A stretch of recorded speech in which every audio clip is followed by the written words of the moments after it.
Hi, I am Aditi Sharma और मेरे साथ आज डॉक्टर दीपक मोहना जुड़े हैं जो कि dermatologist, cosmetologist and hair transplant surgeon हैं। I welcome you doctor Mohana. Hello Aditya.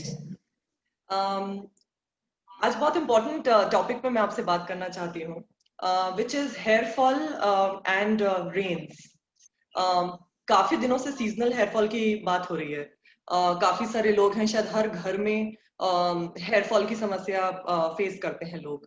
और ऐसी परिस्थिति में कई बार हमें समझ में नहीं आता कि सीजनल हेयर फॉल जैसी कोई प्रॉब्लम एग्जिस्ट करती है, क्या ये एक समस्या है या फिर ये शायद सिर्फ मानी हुई बात है। और अगर ये वास्तविकता में एक समस्या है तो सीजनल हेयर फॉल हम किसे बोलते हैं और इसके बारे में हम क्या कर सकते हैं। तो सबसे पहले मैं चाहती हूँ कि आप बताएं कि क्या सीजन चेंजेस का या रेन्स का इम्पैक्ट स्कैल्प एंड हेयर पे होता है, और अगर होता है तो क्यों और कैसे। देखिए, हेयर फॉल बहुत ही होता है और सीजनल हेयर फॉल जैसी एग्जैक्टली मेडिकल टर्मिनोलॉजी कोई नहीं होती है। मेडिकल टर्मिनोलॉजी होती है एक्चुअली में जो शॉर्ट टर्म हेयर लॉस होते हैं या फिर जो बहुत लंबे समय से हेयर लॉस हो रहे होते हैं। लेकिन हम प्रैक्टिकली अगर देखें तो बहुत लोग ये एक्सपीरियंस करते हैं कि रेनी सीजन में पर्टिकुलरली उनका हेयर लॉस बढ़ गया है। फीमेल्स में तो काफी ज्यादा ये सुनने में आता है कि रेनी सीजन में उनका हेयर लॉस हो गया है। तो मेडिकल टर्मिनोलॉजी एज सच कोई सीजनल हेयर लॉस नहीं होती है, बट सीजनल या फिर किसी भी एक पर्टिकुलर टाइम फ्रेम में शॉर्ट टर्म के लिए हेयर लॉसेस हो सकते हैं, उसको ही सीजनल हेयर लॉस बोल दिया जाता है। Okay okay. तो ऐसी परिस्थिति में क्या कोई तरीका है कि हम डिफरेंशिएट कर सकें कि शायद ये सीजन चेंजेस के कारण हो रहा है और हमें शायद एक पर्टिकुलर ड्यूरेशन के लिए रुकना चाहिए, या फिर इसको हम आइडेंटिफाई कैसे करें कि ये एक मेडिकल कंडीशन है और ये क्लिनिकल हेल्प या कंसल्टेशन ये सिचुएशन मांगती है, या फिर हमें थोड़ा रुक के वेट करना चाहिए। इस डिफरेंस को हम कैसे समझें।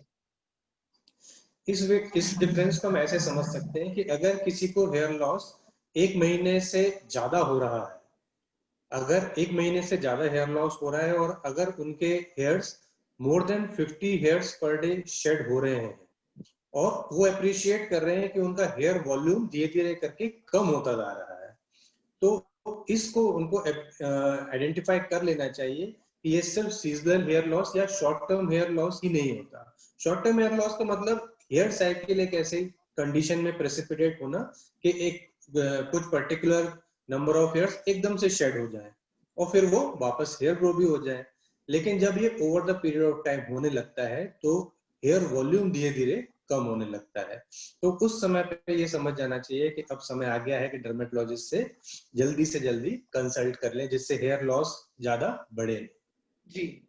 और साथ ही इंटरनेट, व्हाट्सएप, सोशल नेटवर्किंग के चलते एक चीज और जो सबसे ज्यादा कुछ एक सालों से देखने में आई है कि हम सभी एक दूसरे के डॉक्टर और खुद के डॉक्टर बन चुके हैं।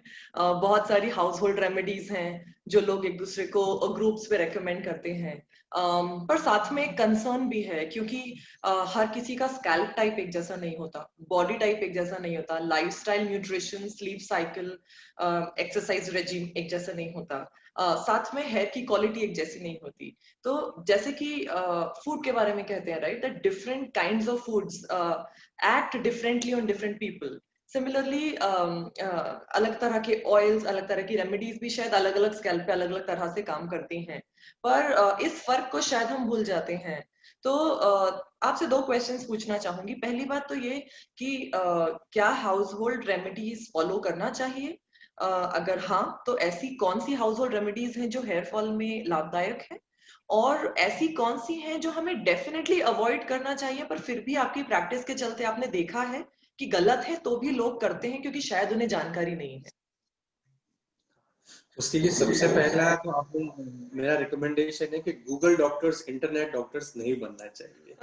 वो इसीलिए क्योंकि we are privileged in a country like India, जहाँ पे हम डायरेक्ट स्पेशलिस्ट से मिल सकते हैं, जहाँ जहाँ की यूएस यूके में डायरेक्ट सुपर स्पेशलिस्ट या स्पेशलिस्ट कंसल्टेशन अवेलेबल नहीं होते अंटिल जबकि वो जनरल प्रैक्टिशनर्स उनको रेफर ना कर दें। तो ये गुण है कि हम डायरेक्ट स्पेशलिस्ट से कंसल्ट कर सकते हैं। तो इंटरनेट और गूगल डॉक्टर्स नहीं बनना है।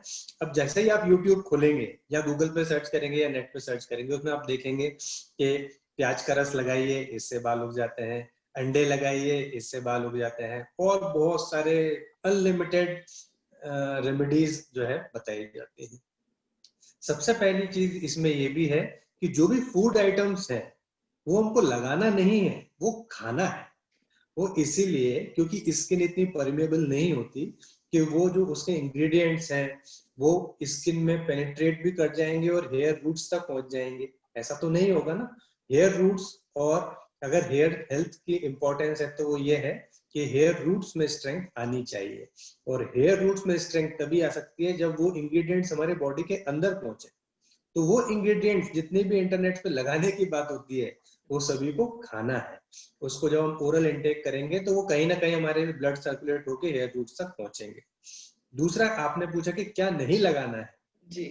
तो बहुत सारी चीजें, जैसे प्याज का रस एक बहुत इंपॉर्टेंट चीजें हैं, और भी बहुत सारे ऐसी चीजें होती हैं जो कि इरिटेट करती है स्किन को। बहुत सारे लोगों की स्किन ज्यादा सेंसिटिव होती है, स्कैल्प ड्राई होता है, किसी का ऑयली होता है, किसी को बहुत सारी चीजें सूट नहीं करती हैं। तो ये चीजें स्किन को जब इरिटेट करती हैं तो उससे इन्फ्लेमेशन होता है। इन्फ्लेमेशन होगा स्किन का, और फिर स्किन के साथ साथ में उसमें हेयर रूट्स भी लगी हुई है, वहां भी इन्फ्लेमेशन होगा। इन्फ्लेमेशन होगा तो वो हेयर रूट को डिस्ट्रॉय करेगा। अल्टीमेटली आपकी हेयर वॉल्यूम कम होगा, हेयर थिन आउट होगा, और वो झड़ जाएगा, फिर वापस नहीं आएगा क्योंकि रूट को चली गई है। तो ये फोकस करना है कि अगर न्यूट्रिएंट वाली चीज है, अच्छी चीज है, तो हमको वो खाना है, लगाना नहीं। जी। और साथ ही ऐसा भी सुनने में आया है कि बहुत सारे हेयर ट्रीटमेंट्स लोग फॉलो करते हैं सैलून्स के ऊपर। घर में लोग मेहंदी लगाते हैं, हेयर कलर लगाते हैं, और इन सब के नुकसान भी हमने काफी जाने हैं, पढ़े हैं। लेकिन क्या आप रेकमेंड करते हैं कि किसी भी तरह का हेयर कलर या मेहंदी नुकसान ही करेगा, या ऐसे कुछ हेयर प्रोडक्ट्स हो भी सकते हैं जो हेयर कलर के लिए हम यूज कर सकते हैं और वो शायद नुकसान ना करें? हेयर सलून जो अब बहुत ज्यादा प्रचलन में आ गए हैं, बहुत सारे हेयर सलून पे सब लोग जाते हैं, हेयर स्पा कराते हैं।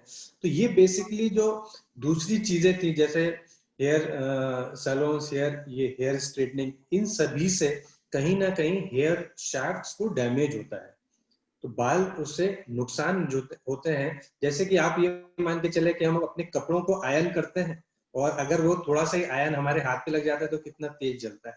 तो इसी तरह ये जो प्रोडक्ट्स होते हैं हेयर स्ट्रेटनिंग वाले, और इस तरह के जो केराटिन ट्रीटमेंट इस तरह से बोल के किया जाता है, इन सभी से कहीं ना कहीं हेयर शाफ्ट्स को नुकसान होता है, और इससे हेयर ज्यादा झड़ने लगते हैं आगे आने वाले समय में। और बहुत से लोग तो ऐसे होते हैं जिनके इमीडिएटली ही बाल झड़ जाते हैं, वो कंसल्टेशन के लिए आते हैं कि हमारे बाल इससे जल गए। दूसरा, हेयर ट्रीटमेंट अगर किसी को कराना है तो आप प्लीज हेयर सलून्स पे ना जाए, क्योंकि वो स्पेशलाइज नहीं है उस चीज के लिए। अगर हेयर ट्रीटमेंट करना है तो डायरेक्ट हेयर स्पेशलिस्ट से, डर्मेटोलॉजिस्ट से कंसल्ट करना चाहिए, जिससे कि आपको स्पेसिफिक क्या लॉस, क्या कॉजेज हैं हेयर लॉस के, वो इलिसिट हो सके, हिस्ट्री पूछ के, एग्जामिनेशन करके, और फिर स्पेसिफिक ट्रीटमेंट दिया जाए। जी। तो पूरी बात का समरी यही हुई कि सीजनल हेयर फॉल और मास्टर हेयर फॉल जो शायद स्किन कंडीशन, मेडिकल कंडीशन के कारण होता है, उसका रियल डिफरेंस यही है कि शायद 1 महीने तक हमें वेट करके और 50 स्ट्रैंड्स या उससे ज्यादा का अगर फॉल है उसको नोटिस करते हुए और राइट कंसल्टेशन एक मेडिकल प्रोफेशनल से लेना ही राइट प्रोसेस है। और गूगल डॉक्टर्स ना बने, घर पे डॉक्टर्स ना बने, और हाउस होल्ड रेमेडीज अपने दिमाग से ना फॉलो करें। अप्रोप्रिएट कंसल्टेशन के बाद ही इस ट्रीटमेंट में आगे बढ़ें। Thank you so much doctor Mohana. मैं आपसे कुछ और टॉपिक्स मेरे दिमाग में हैं जिसके लिए जल्द ही जुड़ूंगी, and we will talk again. Thank you so much for your time. Thank you very much. Thank you.